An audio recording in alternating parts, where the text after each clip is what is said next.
ఏమండోయ్, మన తూర్పు పశ్చిమ గోదావరి జిల్లా వారు ఎప్పుడూ చూడని బంగారపు 3 అడుగుల స్వర్ణ శివలింగాన్ని మీకు ఇప్పుడు చూపించబోతున్నాను. అది కూడా స్వయంగా మన చేతులతో అభిషేకం చేసుకోగలిగే ఈ శివలింగమే కాకుండా ఈ భూమి మీద ఉన్న అన్ని రకాల రాతి జాతులతో ప్రతిష్ఠింపజేసిన 2000కు పైగా శివలింగాలు ఉన్నాయండి ఈ క్షేత్రంలో.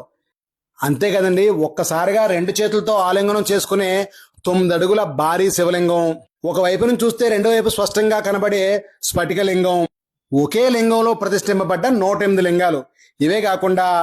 ఇవే కాదండోయ్, అష్టలోహ లింగాలు, 365 రోజులు జలాభిషేకం జరిపించుకునే జలలింగాలు, దేశవ్యాప్తంగా ఉన్న 108 శక్తిపీఠాల్లో ఉన్న అమ్మవారి విగ్రహాలు, అవి కూడా జీవకళ ఉట్టుబడినట్టు మీ కళతో చూస్తే మీరే ఆశ్చర్యపోయేలాంటి భారీ విగ్రహాలు, 34 రకాల వివిధ భంగిమతో ఉన్న సాయిబాబా పాలరాతి విగ్రహాలు, ఇంకా సుబ్రహ్మణ్య విగ్రహాలు, చాలా అంటే చాలా రకాల విగ్రహాలు. చెప్పాలంటే ముక్కోడు దేవతలు ఇక్కడే ఉన్నారా అనిపించే ఈ క్షేత్రం పేరు రమణేశ్వరం.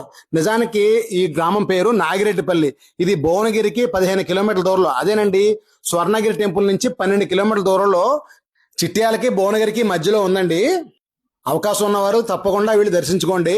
అవకాశం లేనివారు మన యూట్యూబ్ ఛానల్లో పూర్తి వివరాలతో అప్లోడ్ చేశాను, వీలైతే వెళ్ళి చూడండి. వీడియో నచ్చితే మాత్రం మాకు లైక్ ఇచ్చి కామెంట్ చేయండి.